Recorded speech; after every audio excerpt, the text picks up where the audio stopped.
Voilà, nous allons interviewer M. Philippe Poutou, hein, responsable du NPA, et puis syndicaliste à Ford. Bon, alors, donc... Voilà, là vous êtes ici à un repas, Ouais. tu invites tout le monde, les journalistes, pour parler justement de la situation de Ford. Ford pour l'instant, vous ne savez pas ce que va être l'avenir en 2018. Pour l'instant, vous êtes toujours sur le pied faire la pression à Ford pour que vous gardiez vos emplois. Ouais, donc voilà, ben, cette action-là, en fait, elle se situe... Bonjour. Voilà, J'ai dit, Oui. cette action-là se situe la veille de nos vacances, on a une semaine d'arrêt. Et on voulait finir l'année en fait de belle manière, quoi. C'est pour ça qu'on fait une action festive d'une certaine manière, hein, avec un barbecue de Noël, avec la déco qui va bien avec.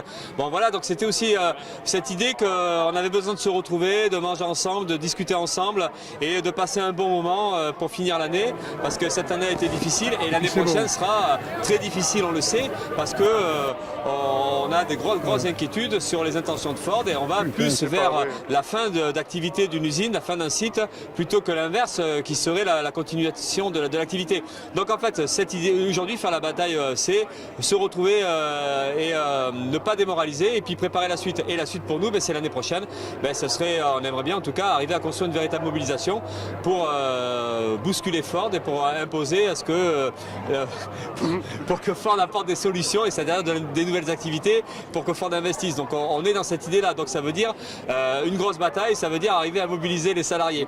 Et donc deux petits points importants, c'est qu'il y a la bataille des salariés, ça c'est une chose. Après il y a la question de construire avec les pouvoirs publics une lutte commune. Ça va pas être simple, mais là on se sent moins seul parce que les pouvoirs publics, ils commencent ça commence à frémir de leur côté. On a vu Juppé qui a envoyé 2 courriers au gouvernement. On a vu Rousset, lui on l'a rencontré, le président de la région qui lui pense qu'il y a des choses à faire et que finalement la situation est très mal barrée. Et puis on rencontre le préfet demain et on rencontre le département en janvier. Donc ça bouge, ça commence à bouger. Il était temps, hein, ça fait 1 an à 2 ans de retard qu'ils ont. Et donc il y a ça, donc comment on peut agir ensemble pour justement mettre la pression sur Ford. Et l'autre aspect, c'est, et ça caractérise l'action d'aujourd'hui, c'est qu'on a lancé un appel à tous nos amis syndicalistes, militants, tous ceux qu'on côtoie dans les manifestations, dans les luttes diverses. Et il y en a, et ceux à qui on a été apporté du soutien, voilà, de faire en sorte qu'on se retrouve ensemble aussi, qu'on mange ensemble et qu'on puisse discuter des perspectives à une échelle plus large. La lutte Ford, c'est la lutte de tous, mais aussi c'est cette idée qu'on se sent tous concernés par la bataille dans les services publics, la bataille de la défense des emplois dans la santé ou à la poste, des conditions de travail, et puis aussi dans le privé un peu partout, puisqu'on a des voisins de la zone de Blanquefort qui sont venus, ceux de Auchan Logistique, ceux de Castelvin, voilà. Donc voilà, cette idée c'est le tous ensemble, et autant faire des initiatives qui permettent qu'on se retrouve ensemble. Converger les luttes aussi, parce qu'il y a les salariés de Pellegrin qui sont venus vous soutenir. Oui, tout à fait. Vous soutenez les salariés de Pellegrin, convergent des luttes et de côté, et ça c'est une bonne chose que enfin les convergences de lutte se mettent en place, parce que ça c'est difficile aussi. Disons qu'au moins il y a des cadres, ou au moins il y a des volontés qui sont affirmées d'aller dans ce sens-là. Et là on va dire la convergence des luttes ça reste limité, parce que c'est vrai qu'on se retrouve autour d'un barbecue, comme demain d'ailleurs il y a le barbecue à l'hôpital devant Pellegrin, donc on va y aller aussi. Donc voilà, c'est des échanges un peu, et ce qu'on se disait c'est que il y en a qui font le guignol derrière, c'est pour ça que c'est un peu compliqué. Oui, c'est pas grave.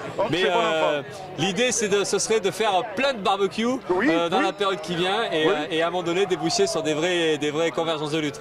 Bon, message fort que tu as envie de faire passer. Ouais. Message fort, qu'est-ce que tu as envie de dire de message? Ce qu'on a envie de dire, c'est ce qu'on dit. J'aimerais bien avoir dit. Voilà. Ce qu'on veut faire passer, c'est qu'il n'y a aucune raison de baisser la tête, d'être démoralisé.